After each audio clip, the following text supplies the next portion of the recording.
Welcome to Catholic Ed for All, your weekly insight into topics of special education in Catholic schools. My name is Dr. Rolle, and I invite you to join me each week as we learn how to be more inclusive in Catholic schools and continue to live out St. John Paul II's message of open wide the doors to Christ. Many thanks go out to RCL Benziger, who is generously sponsoring this podcast.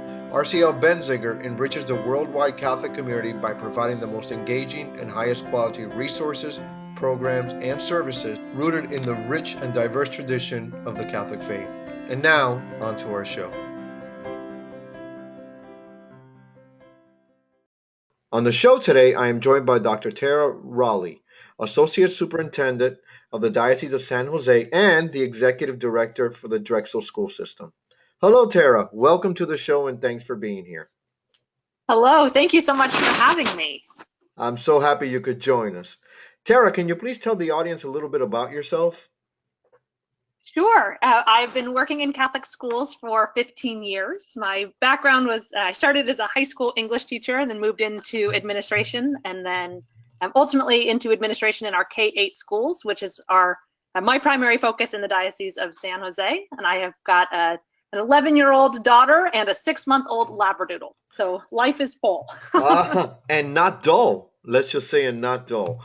Okay, I'm going to pick on you a little bit. So as a former high school English teacher, you got to share some lines from Shakespeare with me. What's your favorite line from Shakespeare that you can share with me? Oh, well, it'll be so cliche, but before we started the show this morning, I was sharing with you that I brought my daughter to Shakespeare Under the Stars over the summer, and we had the privilege of sitting, eating our picnic, listening to be or not to be. That is the question, whether 'tis nobler in the right, and it just what a perfect setting, what beautiful language, and getting to have all of that washing over me with my daughter by my side was a pretty inspiring moment. And let me guess, you had that far off look in your face and you were just reminiscing and getting into the moment. And was your daughter like in tune with you, or was she rolling her eyes when you were saying all these things?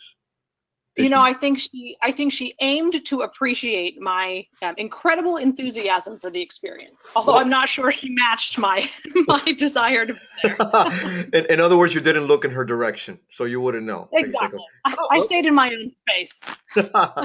So Tara, what does the job of an associate super at the Diocese of San Jose look like? Can you tell me about your job and tell me about the diocese a little bit?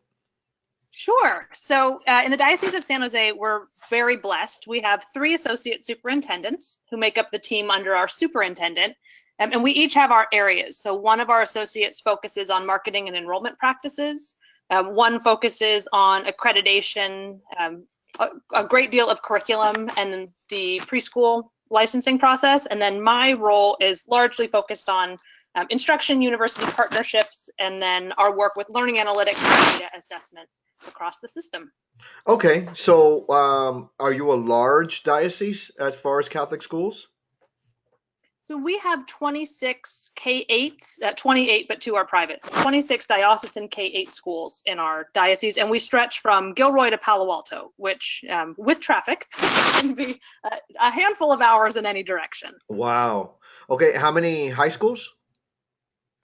We have 5 high schools. Most of them are ordered. One of them is diocesan. Okay, that's pretty large then. I mean, you have a pretty large school system going on right there. So tell me about the inclusive practices and the conversations that are going on in your school system as far as exceptional learners.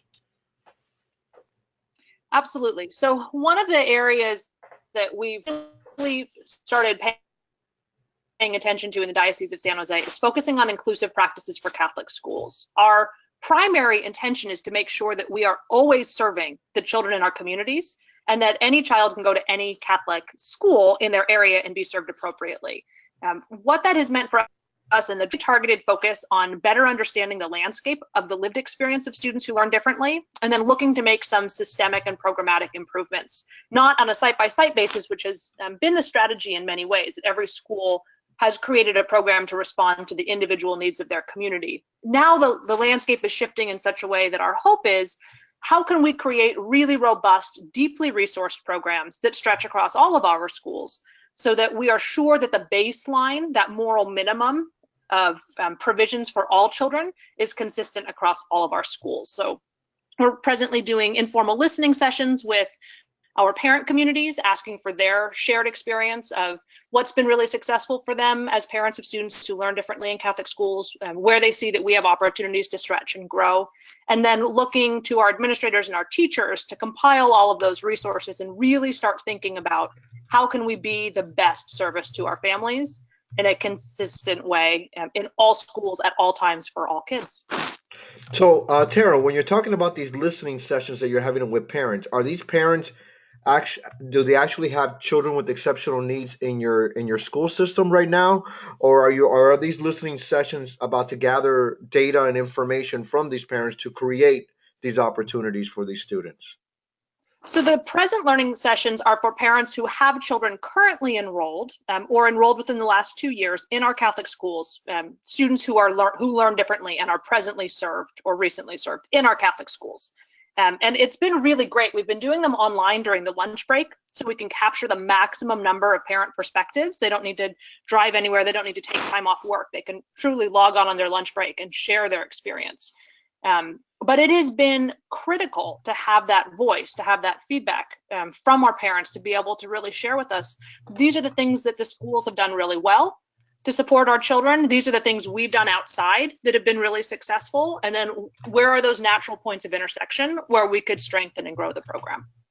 So what lessons are you learning based on these parent sessions? Well, I think the happy lesson that has come through pretty strongly in almost all cases is that the empathy and the desire to serve all children is clearly alive and well in our schools. So there's a great enthusiasm about inclusive practices. And there's a great deal of effort going into creating environments that are inclusive and programs that are responsive. Some of the big picture items that are coming up, which are really best practices across the board for all kids. Things like the purpose of homework. How do we make sure that everything that we're sending home is a high value, high impact? What kind of feedback is that intended to provide for students and parents? What kind of feedback is that providing for teachers? Are we sure that there's are we transparent with parents about the desired outcomes? So I would say that is one area that for all kids, but in particular for our kids who learn differently, who may have a different lived experience with homework, that transparency, that visibility, that intentionality around the practice of homework has been a really, really exciting area to start unpacking. And then the other thing that we're becoming more aware of is how we as schools could be better partners to our families by having more consolidated community resources that we can share with families as things begin to bubble up, as children are having exceptional experiences in the classroom or are having needs that are outside of what we may be able to immediately serve.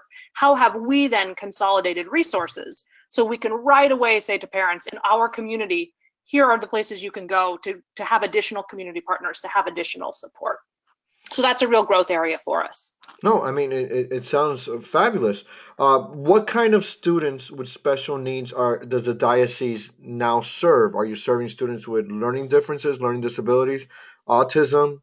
Can you share some of that with the audience?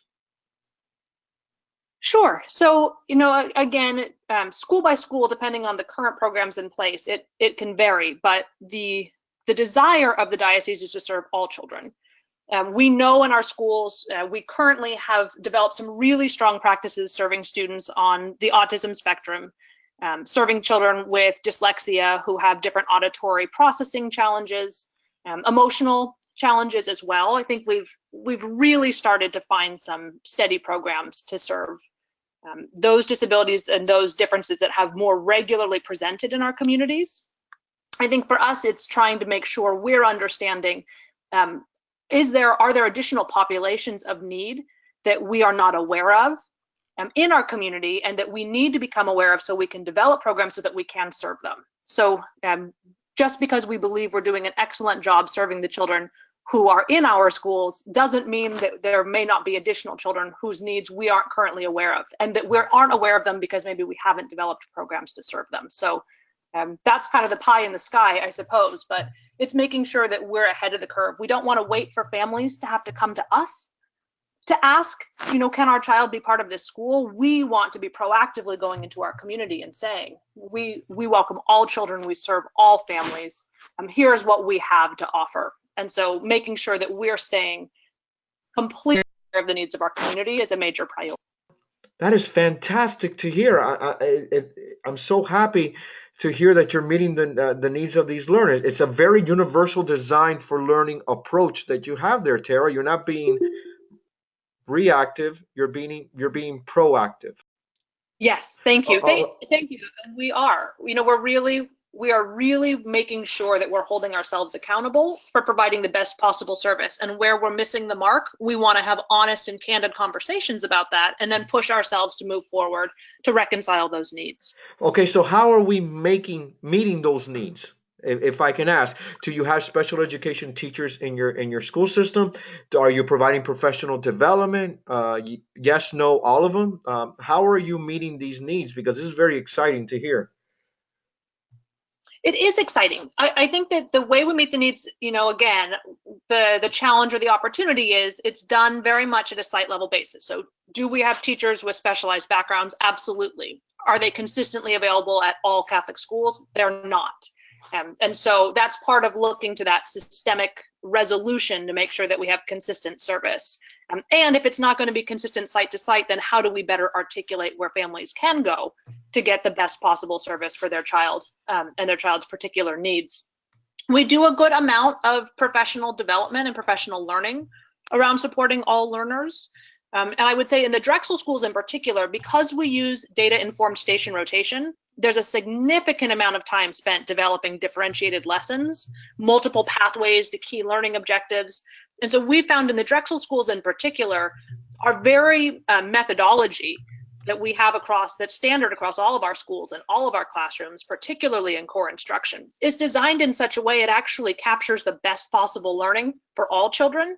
And that has been an area that we've been able to really regularly develop in our teachers, to really focus on using data to make instructional decisions, making instructional decisions not for whole groups, but rather for small groups, flexible learning stations, adaptations in the way we approach instruction and receiving information, and then ultimately looking at how do we use small groups and different frameworks to make sure that every child is getting the maximum learning experience possible every day in the classroom. Awesome. So when we look at your leaders in your schools right now, is it more of a school leader-based directive that they're saying, okay, we have this family, I think we can meet their needs, or is it coming more from the school system itself saying these parents wish to go there, let's see how we can meet their needs, or is it a combined effort? How are we getting those families serviced in those schools? I would say in the Diocese of San Jose presently, the great majority of those conversations are localized and they're happening at the individual sites.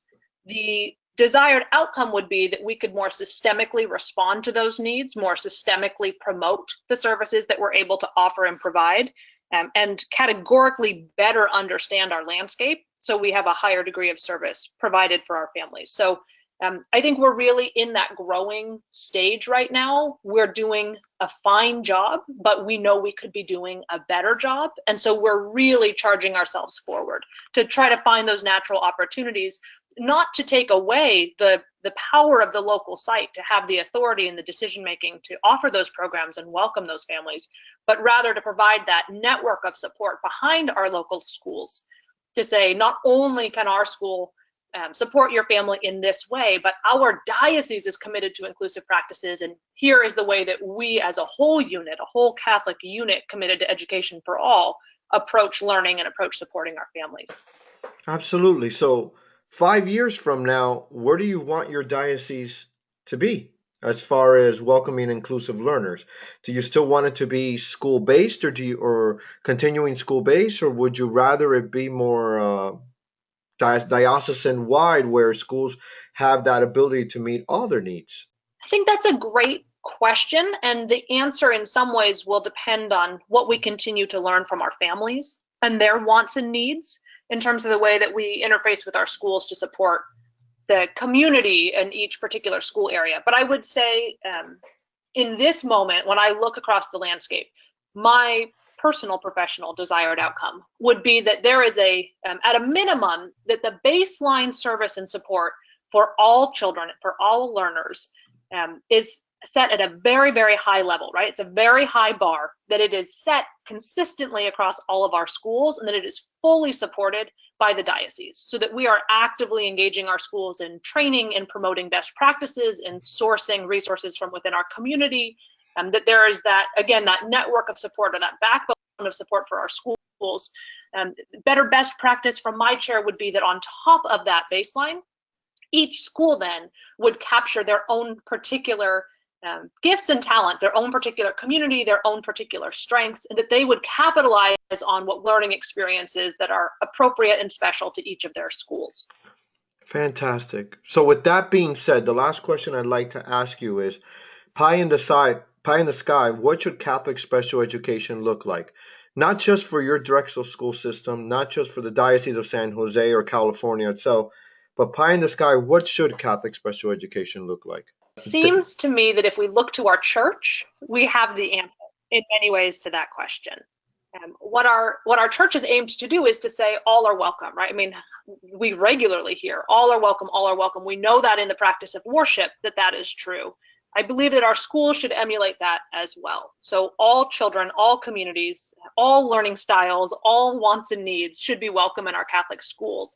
In order to do that, then we need to become a community of professional practitioners who are highly advanced in our skills and in our willingness, desire, and ability to support one another and to build this vision forward. So pie in the sky, big picture, any parent of any child should be able to walk into any Catholic school and know with absolute confidence that they will be welcome and adored and supported and partnered with to help their child be the very best version of themselves that they could possibly be by the time they're done growing with us in our schools and graduate on to their future. Fantastic answer. Fantastic. Tara, I want to thank you for joining me today on the podcast. I wish you nothing but prayers and blessings as you continue your mission as the Associate Super and the Executive Director of the school system and for the Drexel school system.